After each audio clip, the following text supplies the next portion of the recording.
The second set will be played on Fighting Spirit, spawning in the bottom right-hand position, now with the correct decal.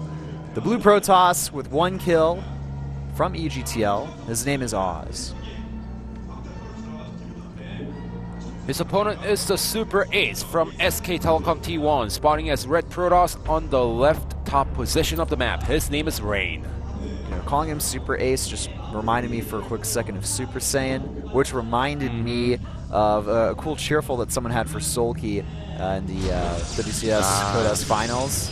They had him like powering up to become the Super Saiyan. Oh, cool. Got some foreigners in the crowd. Yeah. Won't talk about any of the games yesterday though, because, or the game yesterday, because I don't want to spoil anything. Just go and watch it. Yeah, just go and watch it, guys. It was a great series. This sellout approves. Now, against each other, Rain is 2-0 against Oz. Their last match was back in October 11th in 2012 MVP Invitational. Wow, it's a pretty long time ago, actually. Well, I see the word NOS there, so I guess that they're being very supportive of... Well, they are from the NOS clan in Korea. Oh, okay. I was thinking about NOS Energy Drink, and then I was thinking in my head, no. Wait, they're sponsored by Monster Energy. There is a clan called NOS in Korea, so... Oh, okay. I didn't know that. Well, you kind of get to know all the clan names if you start laddering a lot. Well, I mean, like, I know all the normal ones. NOS is actually one of those clans out there with a lot of people, if I remember I've probably correctly. played someone that just didn't realize it, or just like went over my head. You just ignore the names, and you're just like, oh, he's a Zerg, he's a Protoss, he's a Terran. I go for the big names, like the Next Clan, the Rex Clan, MVP, very big as well in Korea. Alright, so we're not seeing any type of early rushes this game. Looks like it's just going to be more of a standard opening, and on a 4-player map, kind of hard to go for proxy play, or like kind of cheesy play, especially in PvP. In PvP, the best you can do is put 2 gateways in the middle and hope that the Zealots arrive in your opponent's base in time. And especially with the addition of the Mothership Core, it's not going to work out in PvP. Now, the question of the day. June 6, 2007, Go Rush got sent out for the Ace match, and then he was setting up for 30 minutes. I missed the rest of the question, and I will translate the rest of the question once it shows up again, but it has to do with something with Go Rush and settings. Well, that's nothing new. We know that he likes to take a long time to prepare before matches. And because of him, we got the 5-minute rule. I thought that happened earlier, not in 2007. It happened around that time. Oh, okay. Around 2006, 2007, because before then players they'll just take reasonable time, and then there we go. Okay, so he was yeah, I thought the number was wrong, so it was actually 50 minutes instead of 30. Oh wow. And because of that, they made the 5-minute rule. So here is a question. Who was his opponent who was waiting for 50 minutes in the Ace match? Well, whoever his opponent was probably was like pretty pissed off, and then if he lost, he'd probably be like more mad. Like, I spent an hour waiting for this game, and all I got was this lousy loss. And you know what was worse? The casters. They didn't come into a single commercial break. Instead, they had to buy time for 50 minutes. Oh gosh, that must have been, that's brutal. Sometimes we have to buy time, and it's pretty hard to do. And if you have to do it for 50 minutes, that's pretty crazy. Now look at this. We have a Stargate opening from both players here, and their builds are essentially identical right now. So that's pretty interesting. We don't see Stargate versus Stargate too often. It's just pretty rare in Pro League. Someone will almost always go for Twilight Tech, I've noticed. Yes. But Rain and Oz, both of these players do like to go Stargate a lot in their games in PvP, so not entirely surprising that we have a Stargate coming from both of these players specifically. So after scouting their opponent's main base, it's going to be the question of who gets more Phoenixes out and who has better micro in the main battle. Now, Oz does scout the Stargate inside the main base. Rain is going to do so pretty soon. Now, Rain is actually starting with the Oracle first. He wants to apply some pressure against his opponent, but this is not going to work out. Once he scouts the Stargate inside the main base, but he's doing a nice job harassing with the Stalkers and the Mothership Core. This is actually really bad for Oz. He may actually just end up losing here. Yeah, this is actually looking really scary, as Ozzy only has probes, and he needs to use the probes to buy some time, and canceling the Phoenix immediately, going for the Void Ray, knowing that he's in a lot of trouble. Yeah, unfortunately his Mothership Core gets taken out as well. This is going to put Rain in a really solid position throughout this game. He knows that there's the Stargate tech there. The Void Array is going to come out and going to be pretty much, for the most part, useless, at least at this point. He may try to do some damage with it, but he's going to move into Phoenix behind this. And it looks like Rain continuing his Phoenix production here. Ooh, interesting, an expansion right behind this from Oz, despite the damage he took. But Rain, you know, he's getting one as well, so... Well, to be quite honest, if you play the numbers game between the two players, yes, Oz did lose more probes than his opponent, but Oz also did a nice job with the mothership core inside the main base, picking off a few probes here and there. Yeah, he certainly did, so it's not completely... He's not, like, out of the game. It's actually still pretty even based on the supply count. Void Array, I think, is buffing that number up a little bit more than it would. Oh! Nice job by Oz, defending there pretty easily. And that was just a waste of resources for Rain. He saw the Phoenix and he still made the Oracle. He still finished it. Not too sure why he actually decided to do this, because once the Phoenix is out, the Oracles get hard countered in this particular matchup. By the way, for those of you who don't know exactly what's going on at Oz's base, the Oracle used one of its abilities, Revelation, and you can click on a part, on the terrain, and it'll reveal all the units that it hits in that AoE, and they're revealed for, I believe, it's a whole minute. Yeah, it also works on buildings, and it's perfect. Now, it's perfect. It's perfect for a last-minute ditch effort to get some scouting information on your opponent's army, but nonetheless, it didn't work out well for Rain at all. Pretty much just a waste there. So actually, yeah, I think with losing that Oracle, it pretty much evened out things. Okay, so we got a proxy pylon here from Oz. Not going to do anything with it just yet. He's only got 2 gateways right now. We have the second Stargate on the way for Rain here. Yeah, Rain knows that this is going to be all-out Phoenix Wars between the two players. Oz knows it too, so now he's building a second Stargate on his own. So now it's going to be the battle of who has more Phoenixes, who has better positioning when the battle happens. And I'm talking about positioning as in, like, do you fight at your opponent's main base, or do you fight next to your own Nexus? Certainly, if you fight next to your own Nexus, you're going to have the Nexus Cannon, you're going to have the Stalker Warpins, sometimes even Archons underneath the Phoenixes, and you are going to have a better engagement than your opponent. Rain going for the Fleet Beacon behind this, going to increase his Phoenix's range with the upgrade. Well, it has to be a PvP because both players are going for the same exact buildings. I'm actually pretty impressed that this far into the game, we're already up to 11 minutes, pretty much, and the builds have been almost completely straight down the line identical. Well, this is what you have to do. Yeah, and when it comes to the Phoenix Wars, things have to be very close. Yeah, it's like making 1 or 2 cells, okay, but you want the constant Phoenix production. If you have the resources to do so, that's when you sneak in a Fleet Beacon and then go for the upgrades. Yeah, the one difference here that's noticeable is that we have a Forge on the way for Oz here. The range upgrade's going to finish a little bit faster for Rain, but that's not going to make really any kind of a difference here. So Oz completes the Fleet Beacon. There we go, starting the range upgrade for the Phoenixes. And both players are just continuing their pro production. Behind this, we have a cannon on the way for Oz. So it looks like he just wants to play this very defensive. And look at this. I like that. Yeah. Rain, he's passively denying the third base with that pylon. This is like watching Brood War once again in the PvP, where the Protoss player, with the pylon over there, yes, it does deny the third base, but the opponent also knows when the third base is going to go up.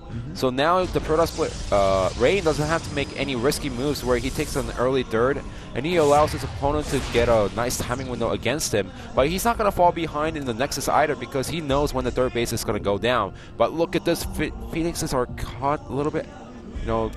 Are they going to meet each other in the middle of the map? Ooh, the Phoenixes, they got to get close to spotting each other. I think there's a bit, narrowly avoids each other here. Now here's a question for you. There's a +1 ground attack for Oz right now. How do you feel about that?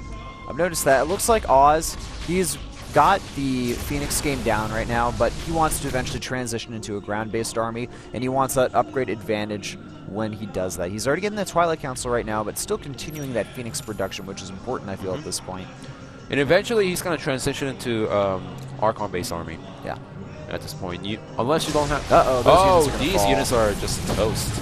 Yeah, that's not the best that Oz could have hoped for, but here we go. We have Phoenix Wars back and forth here. We have some Stalker reinforcements as well, and those are from Rain's side, so that's going to force Oz back. He did lose a good amount of units there for free pretty much from the Phoenixes, which was important, but I believe the Phoenix count overall is very similar for both players.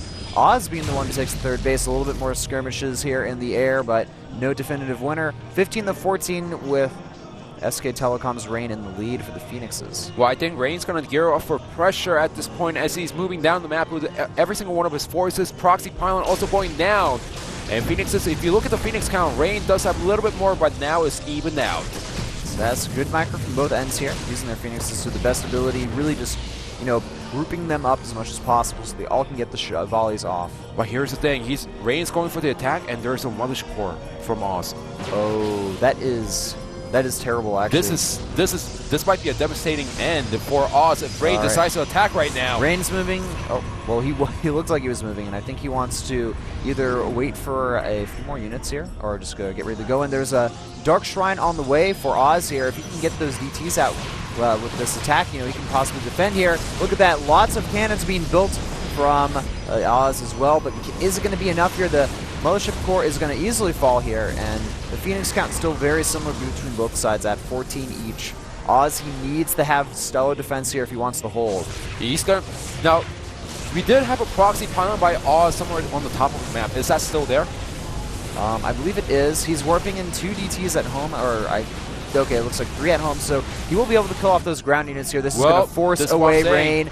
Very nice moves. Clutch defense from Oz. He's going to send this additional DT to his opponent's base now, and the Robo is just starting now for Rain. If those 2 DTs sneak inside the main base, Rain does see the units coming out, but he's got a cannon over there, but it's the cannon in the range from the DT. Seems like the DT is scouted from the cannon, and all it can do is go sneak inside the main base. So it may be able to do a little bit of damage just to be annoying, but won't be game ending.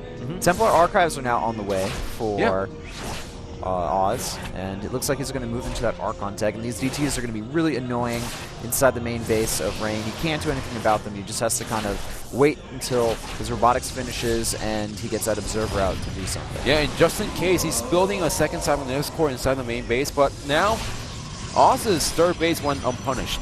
That's the biggest key point here. Now, Rain, he wanted to see when his opponent took a third base. He still doesn't know about the 3 o'clock expansion from Oz, and you know, there's nothing Rain can do about it at this point. His number one priority is to make sure that the DTs inside the main base gets taken out. Yep, Oz now ahead in supply as well. This is pretty interesting to see here.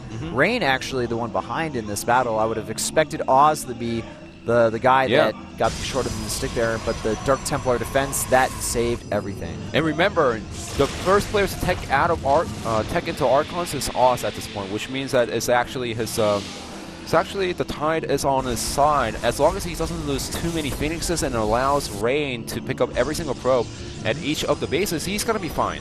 Yeah, he's got that upgrade advantage as well. The +1 already complete, +2 on its way.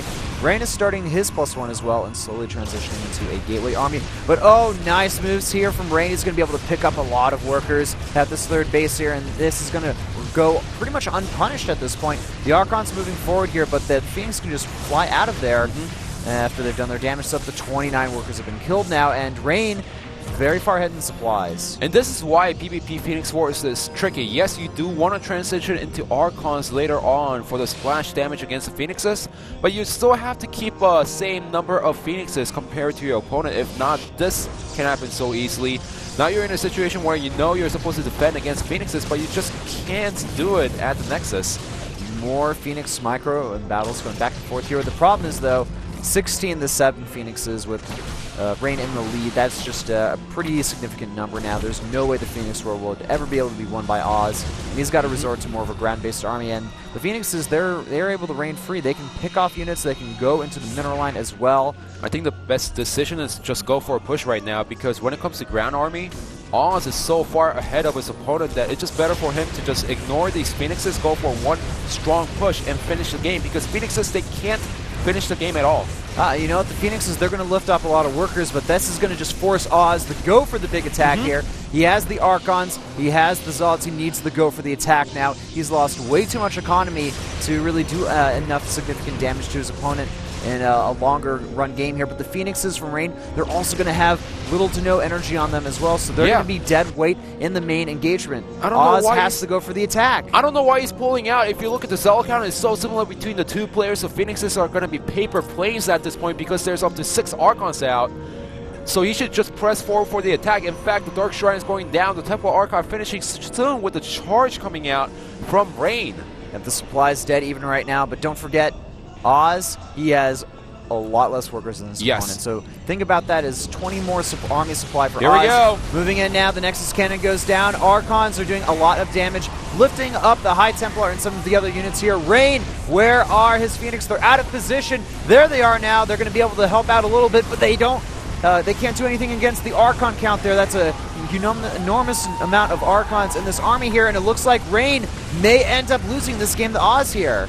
Yeah, there is a Dark Shrine coming out on the way, but that's far from finishing at this point. He has no answer against the Archons. The Phoenixes, like I said, now they're paper plane at this point, and Oz just made the right decision to go for the attack at the right moment. But these Archons are just sitting around a little bit, and the Nexus is getting a free hit on them.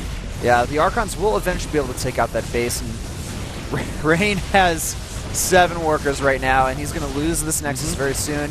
Oz up to 42 workers. The Dark Shrine finishes, so eventually this attack will be held off, but I mean, eventually it gets held off, way too much damage. Yeah. There it is, GG! Oz taking out Brown and Rain back-to-back in PvP. Nobody saw this coming. Holy crap, man. Well, seems like something just snapped for EGTO today, as they only have 4 players in their roster. And now, with Oz taking out Rain and Brown back-to-back, like you said, the score is 2-0 in EGTO's favor. Now, I don't think anybody expected Rain to lose to Oz. It seemed to be like a much more one-sided match, but you know what? Oz, he played really well that game. He played very solid. Yeah, some players, they just rage quit after losing so many probes right there, but what they need to realize is that the supply is pretty much all into Phoenixes at that point for your opponent, and your opponent's going to have a worse tech than you. So you just have to go for a really strong timing push before your opponent gets the Archons out, gets the DTs or Immortals out. Rain not looking too happy about that loss. I think he realized that he will not be able to grab an all-kill for this season. Well, forget about the all-kill. He didn't get a single kill for SK Telecom T1 today. So that's even more embarrassing to add on to that. So EGTL looking pretty solid today. I mean, Oz is kind of taking over the position that Hero has on the team when Hero is normally around. And with him and Jadon can play well today, I could actually see them defeating SK, especially after Rain lost against Oz in that previous game. So SK Telecom T1 sent out 2 Protoss players and they all got taken out. Who is going to be the next player from SK Telecom T1? We're going to find out here soon. It looks like we may see another Protoss. It's going to be Parting. Okay, so it looks like the strategy from SK Telecom, they are confident in their Protoss players in PvP, and the first 2, things didn't work out, but Parting will deliver the win in game number 3. So we're going to go into a quick commercial break, guys. When we get back, it will be Oz versus Parting.